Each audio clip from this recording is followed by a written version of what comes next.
The Guild has been at the forefront of the human rights movement for people with developmental disabilities since 1958.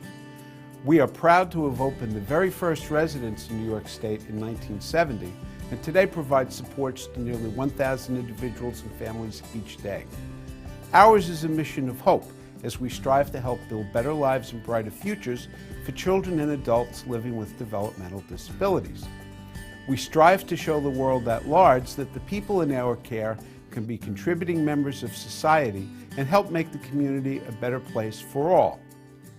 Our founders faced the challenge of helping convince legislators that people with developmental disabilities had the right to attend school, the right to live a real life in the community of their choosing, the right to hold a job, the right to build relationships.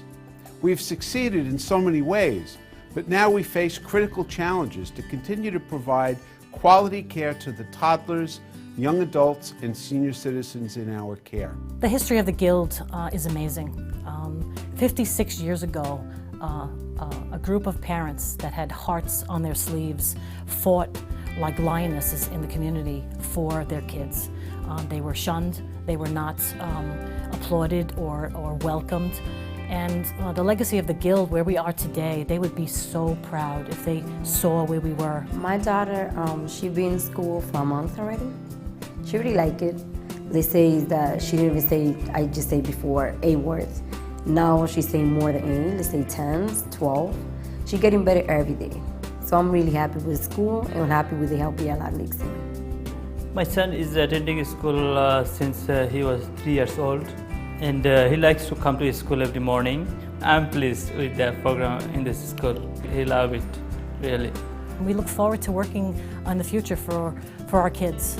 It's a huge responsibility and a huge role, but we're really excited because our hearts are for our kids. And my heart as a parent, that pushes me in the forefront of other people that are in these roles professionally.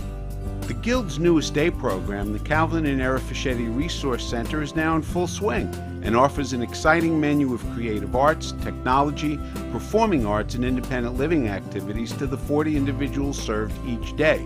Our high-tech learning lab with computers, smart boards, and state-of-the-art educational programs allows participants to explore social media and learn life and vocational skills in a fun and exciting way. Selection and preparation of nutritious meals, development of social, work, and recreation skills are all on the menu as we strive to help our individuals build better and more productive lives. I learned about the Guild from a couple of friends of mine, highly recommended the Four Seasons and their program. Maureen's been attending the Four Seasons program for approximately 2 years now. What projects do you like doing at the Four Seasons? Sewing. We do Halloween activities. We do birthdays. They go on trips. Yeah, they make all sorts of different decorations, Christmas decorations, Easter decoration, St. Patty's, everything. Maureen's improved so much in that her attitude. She's very happy all the time. Instead of being alone and on the phone all the time, she's now out and about. She's got a lot of friends. I'm an exercise person and I like to dance. The bunny hop, the twist, there you go. I love everybody. At the Four Seasons? At the Four Seasons, especially the staff.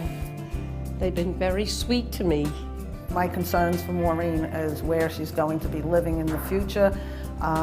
She lives right now in our mom's co-op, which will be sold, and for the future she needs to find an apartment and someone to live with, and I think the Guild is helping a lot with that. But then there's the money aspect. Who's going to be paying for this apartment? The funding is a big issue because we have a huge gap for what the government pays and what we actually need. We provide the services, and we have preschool kids, and we have all the way up to the elderly. So there's a huge, huge field there of people that have needs.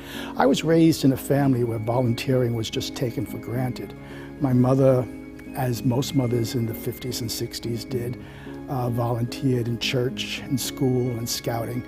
My father was active in many different organizations here in the Bay Ridge area.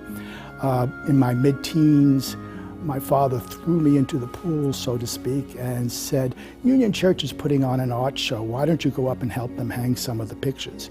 And from that time on, I became a volunteer. So I've been a volunteer in one organization or another for the past close to 50 years. And I can say that it is very rewarding emotionally. You get a great satisfaction from the opportunity to meet and network with other people, and also just to see that you've accomplished something that if the organization were left to city or state funding or the monies they can themselves raise, would not be accomplished at all. Over the past years, I think the government and people at large have lost their conscience. And I came from a family where we always gave back. We were always very community-minded, always very mindful of our neighbors and helping one another. The newer generation who are making money want to keep their money. I really hate saying that, but that's exactly what's going on. The older generation that knew, hey, look, I became successful and it's time to pay it forward and give back. We're not seeing that at the younger generation. I think we have to try instilling that as their kids by example. Because as you start to see, you talk to many organizations like the Guild, you're having a tough time getting voluntary dollars. Being a lifelong resident of Bay Ridge and owner of a few businesses on the avenue, the Salty Dog and Trace Restaurant neighborhood has a very small, tight-knit feel about it. And community is people coming together. This neighborhood does it the greatest, in my opinion. We used to play at a place called The Cove, which was a major nightclub for bands. And we had talked about doing a reunion with the former owner, Penny McDonough. The fundraiser for the Guild, which is the Cove Reunion, Mike Riddle's family used to be a customer at my father's gas station. You know, we started to talk about we have to charge for this because it's going to be a great event, but we're not going to, what are we going to do? Just split the money up? It didn't seem like the right thing to do. So then the next thing that came up, well, we needed charity. So I'm thinking, well, you know, this is all about Bay Ridge. So let's, you know, it just came right to my mind. Of course, it's going to be the Guild for Exceptional Children. This is a Bay Ridge organization. It's about the GEC now. The first year it was Cove Reunion and, okay, we'll give the money from the door to the GEC. And then once we came here, we fell in love with the place. And the Cove Reunion with the GEC became the GEC Cove Reunion since then. We could never do this event without a lot of help from the people that volunteer. We have succeeded in so many ways, but now we face critical challenges to continue to provide quality care to the toddlers, young adults, and senior citizens.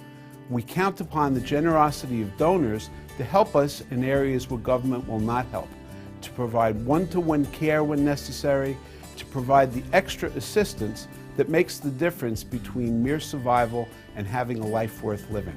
If I had to describe the GEC in one word, it's kind of hard, but I would say 2 words. It's kind of like heaven sent. And I think the future, with the shrinking dollar, with managed care coming, that people better start to wake up and listen to the call that they're getting. That, you know, if we all don't start working together and collaboratively, some of us aren't going to be here. Okay, I'm going to talk about a song I think fits perfectly to describe the event that we do. And it's my favorite band, the Beatles, A Little Help from My Friends. Now I'll do it. Get by with a little help from my friends.